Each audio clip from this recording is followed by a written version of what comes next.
And now we have a forum by Jacob Friedman. I'm videoing.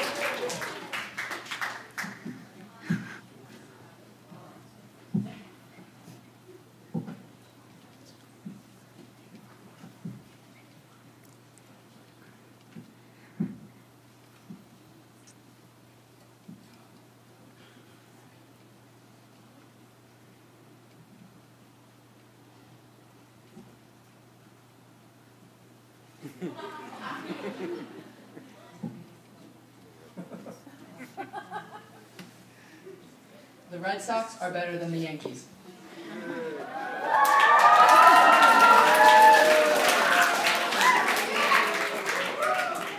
No, my forum will not start with, have you ever or do you like? Mine will start with an affirmative statement that is true no matter how you look at it. The Red Sox are better than the Yankees. Fair warning to all the Yankees fans out there, you might want to cover your ears because this forum is about to show up your team. I have been a Red Sox fan all my life. Ever since I can remember, I have always rooted for the Sox and any team who can beat the Yankees.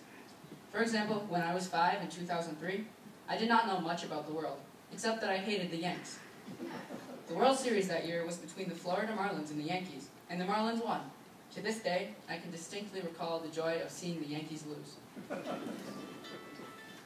The following year, 2004, was a great year for 2 reasons. First, the Sox won the World Series. Second, the Sox came out of a 3-0 deficit to beat the Yankees 4-3 in the American League Championship Series. I was sitting in front of the TV the night before the Sox won their first game in the series, and the newscaster began to interview a man with a really bushy beard. He said that he would not cut his beard until the Red Sox won the World Series, and he had hoped that they would win that year. Just about a month earlier, my great-grandmother, Franny Friedman, had passed away, and from what I have heard, she was one of the biggest Sox fans anyone in my family had ever known. She was born in 1909, so she had seen a few World Series victories, but as we all painstakingly remember, there was a drought of winless seasons for 86 years between 1918 and 2004. These two people may seem in no way related or connected, but when the Bo Sox won the next 7 games, I knew that the hopes of all those who needed to see a victory were finally being answered. Following the glorious 2004 playoffs, where the Sox beat the Angels, Yankees, and Cardinals, since it was such a momentous occasion, my dad and I went to Boston to watch the Red Sox victory parade. For some unknown reason, after the parade, we were at a bar in the Back Bay. Anyhow, as an outspoken 6-year-old, I stood up on the table, had my dad quiet everyone down, and I proclaimed, "The Yankees suck." From what I have heard, everyone in the bar went nuts. 2007 was the next year that the Red Sox won the World Series.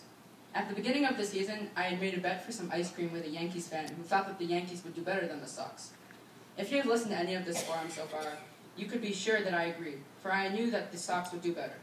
The Yankees got out in the first round of the playoffs, and the Sox went on to win it all. In the World Series, the Sox were up against the Colorado Rockies, and, not for nothing, if we had not won, something would have been seriously wrong. The Rockies should not have even been in the World Series in the first place, but we spoiled their luck anyhow. Unfortunately, the Red Sox have not won since 2007, and the Yankees have bought themselves 1 championship since then, so their fans would not have a hissy fit because they hadn't won 9 whole years. This season was seemingly a disgrace for the Sox, but plenty of good moves were made.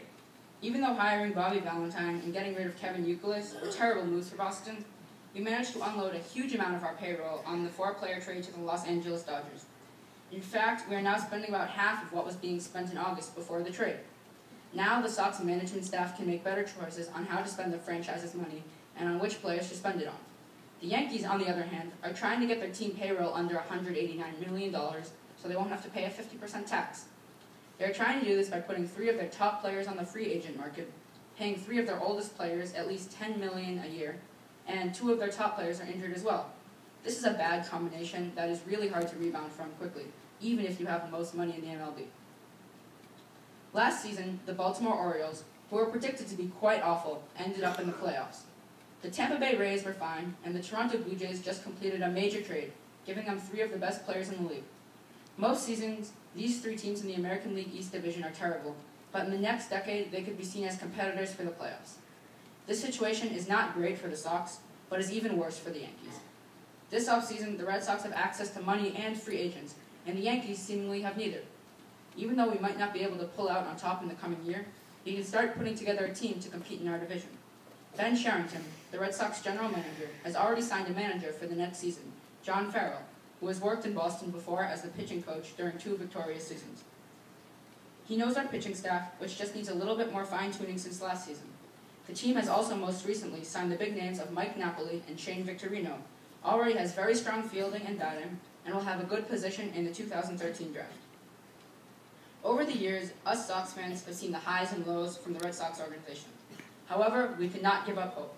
Despite what the fair-weather fans of the Yankees say, we are headed in the right direction, unlike where they are going to, the bottom of the American League East. We were in the wilderness for 86 whole years, and we are never going back. The Yankees will feel the heat of losing soon enough. I would like to leave you with a few baseball quotes on why the Red Sox are better than the Yankees.